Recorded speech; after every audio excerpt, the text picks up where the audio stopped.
Hey everyone, Rascal here. And Mama, welcome to our channel Paws On Animation and our Paws On Netflix segment. And today we're actually covering the anime series Leviathan. Now this is based on the novel by Scott Westerfeld, and it tells the story of an alternate take on World War II, with the war involving groups called the clankers and Darwinists. Now a fugitive prince named Alek and a girl disguised as a boy named Dylan Sharp meet aboard the bioengineered airship called the Leviathan. And we literally mean bioengineered, which we'll tell you about later.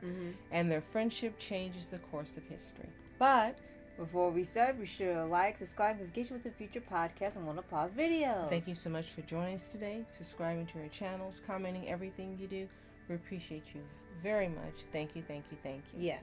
Now, we're not telling you anything that's going to destroy or ruin the show for you. It's obvious she's a girl to the viewer. No, yeah. It's just the people that are in the series that are too dumb to know she's a girl. Oh my gosh. Literally, that is how it is. You're right. Now, that being said, it does have some interesting moments, some good episodes that are interesting, and some interesting characters.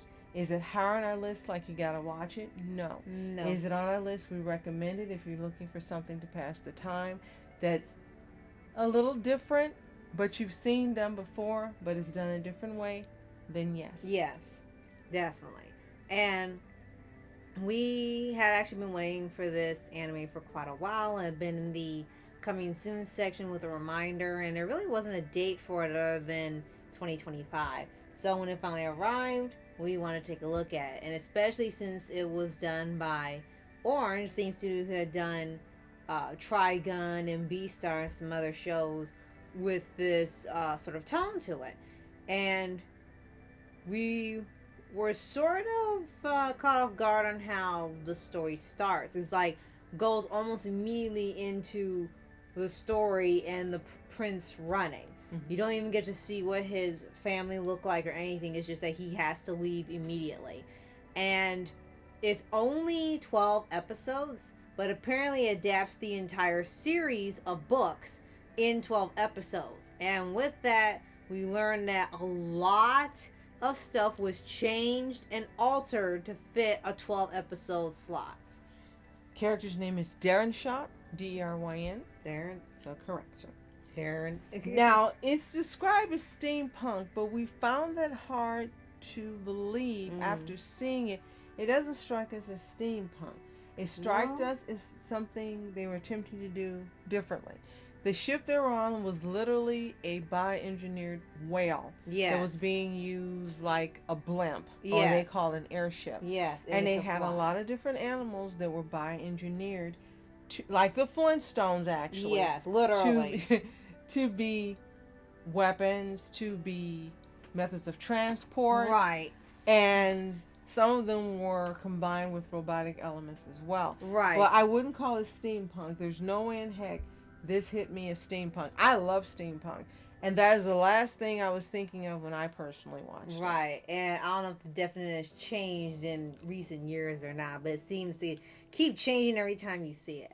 Steampunk is a subgenre of sci-fi that incorporates retro, futuristic technology and aesthetics prominently inspired by 19th century industrial steam-powered machinery and design. We didn't see that in here, so I wouldn't call that steampunk. Well, yeah.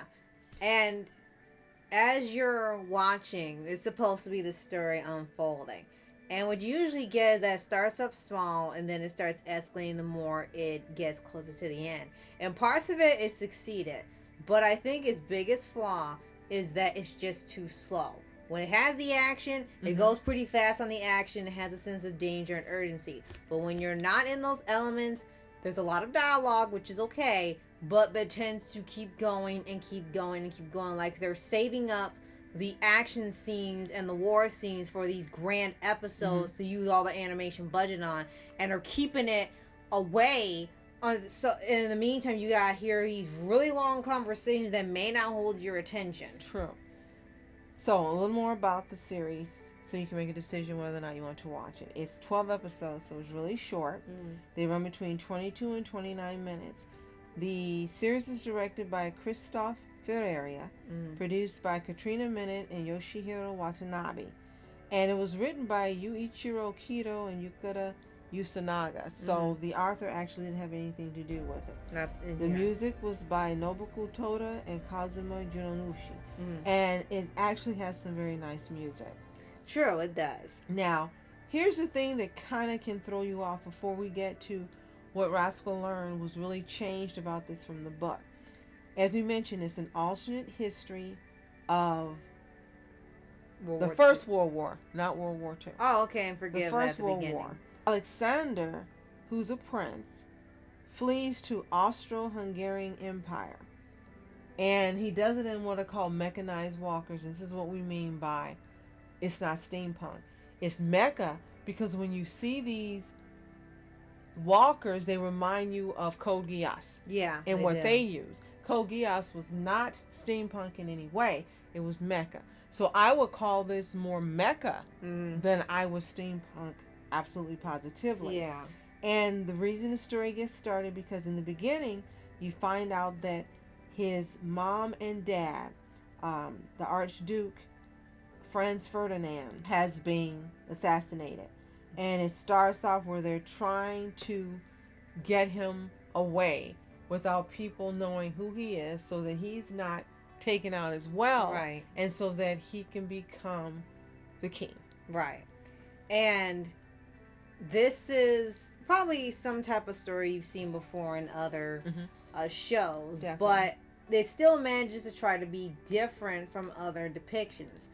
And do not expect this to be like Trigun or Beastars or anything. It has a sort of similar animation. It seems to be Orange's style of mixing 2D and 3D together. And it just seems like Stampede was done the best with that style. Very true. Leviathan only works sometimes because everything is animated in that style. But it seems like the only things that fit the best for it are the machines they use themselves. Definitely.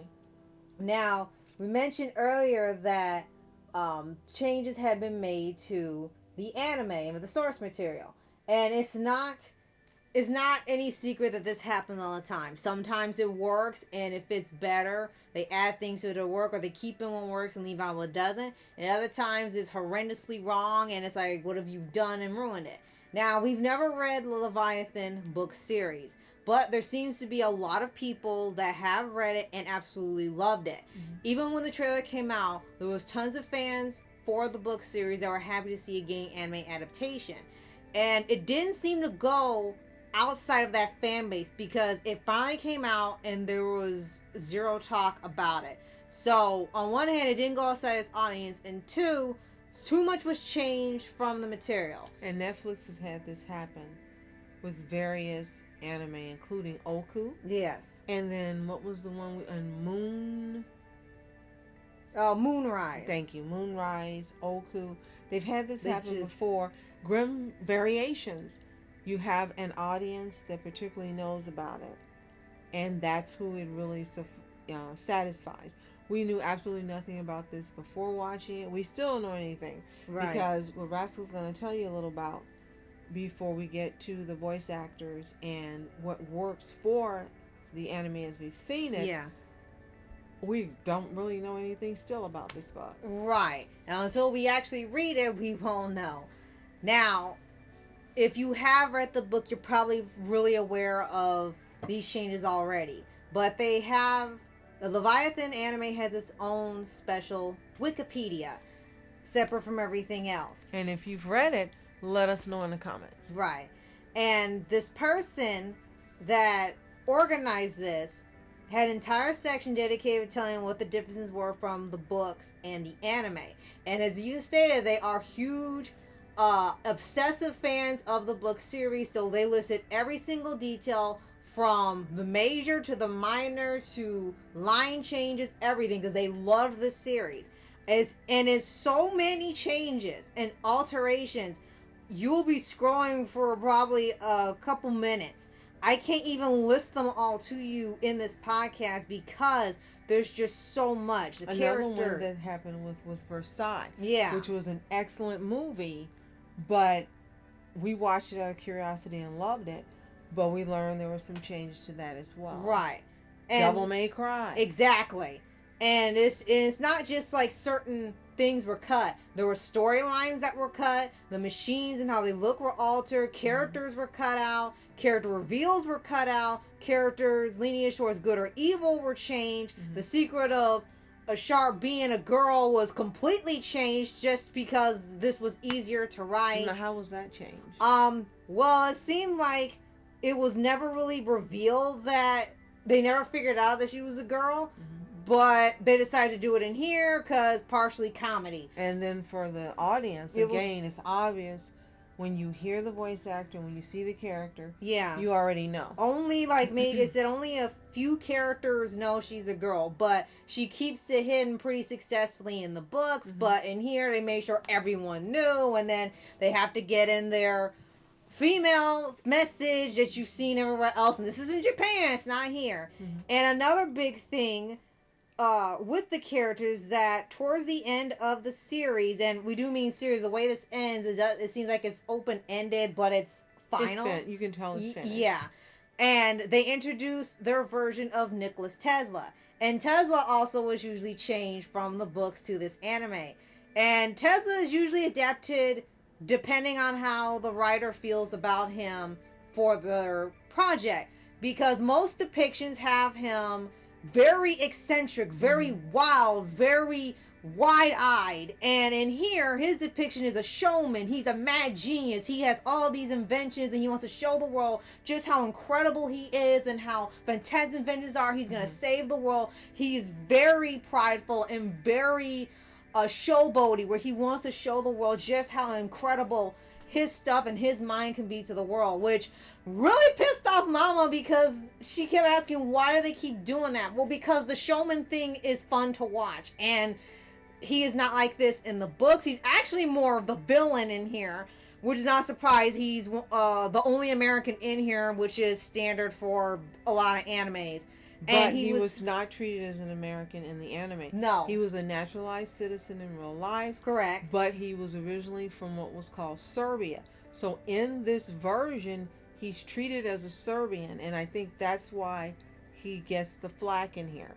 Probably. Because he's not being looked at as an American. Correct. But you're right. He was an American at that time. Right. That they are depicting. And oh well. Right. And again, please know, nothing against the writers. Most people depict Tesla as the mad genius that the world just didn't understand, and he was crazy popular. And it's not really exaggeration when you describe it. That is literally how he is. He's crazy as heck. Mad genius is really all that he ever is depicted as. And the only thing they do get accurate and leave intact is that what happens in the anime of him devising something that's he wants to use to stop World War actually happened in real life, and you should look it up and read it online. It is interesting and fascinating that these events, up until how it ended, are actually what happened with Tesla. That was the most fascinating thing to learn. Yeah, I think so. So what works for this anime quickly? Actually, the two MCs, Alek and Darren, are both likable characters. True. Surprisingly, you like them both. Some episodes are more interesting than others, including when they end up in the Middle East. Yes. Those are interesting episodes. I think there's 2 of them. Looking at the bioengineered... the animals? As well as the ships and things themselves. And the walkers, that's interesting. And we did forget to mention that there's a bioengineered animal that's supposed to stop the war from happening. Now, when you see it, it's far-fetched and doesn't make sense. But he's cute. He reminds you of Momo from Avatar, The Last Airbender. Sure does. So you watch it and give your judgment. It's something, again, that you can watch to pass the time. It's not award-winning. It's not fantastic. No. And it's not, wow, I will sit and watch this again. But it is something you can watch to get a better view, maybe an idea of what the book itself was supposed to be about. Right. To an extent. Right. Now, quickly, we'll go over the voice cast. Right. And they are not English voice cast that we know. We have,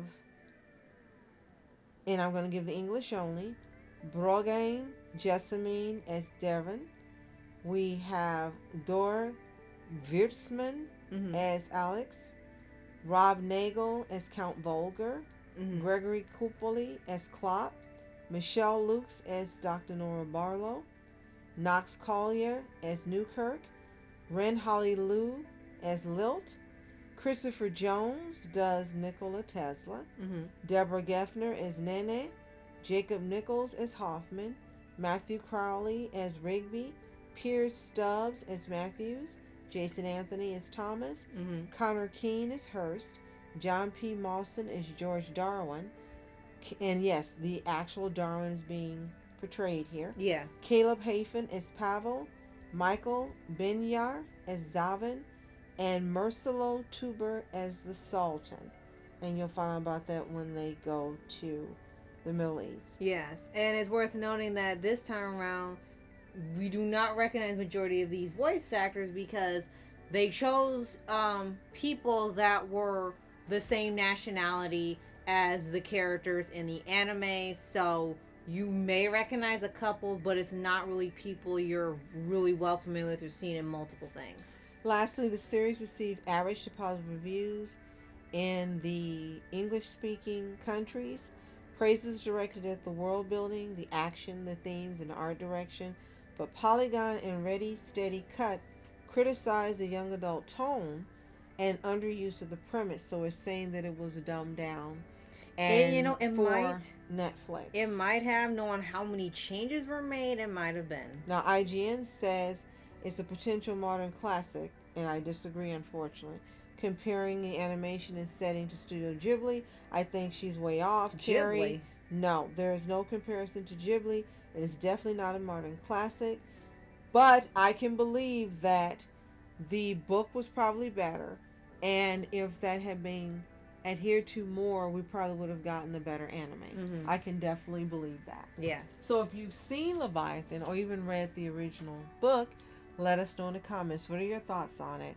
About the characters, the world building, the animation, the devices. Do you think it's steampunk? We don't at all, but tell us what you think. And if you haven't seen it, it's available on Netflix exclusively. Again, if you want something to pass the time, something just to watch, Leviathan is for you as well. And if you haven't already, subscribe for updates and movie videos for anime series, anime shows, and all things animation. And thank you so much for joining us today, subscribing to our channels, commenting everything you do.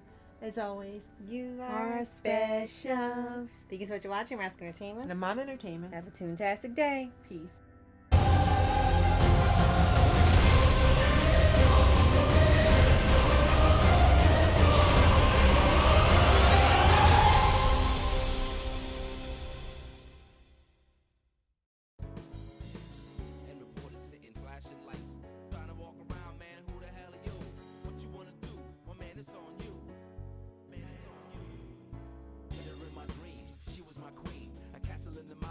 Rivers and streams, plucking sunlight from the sky in my pocket.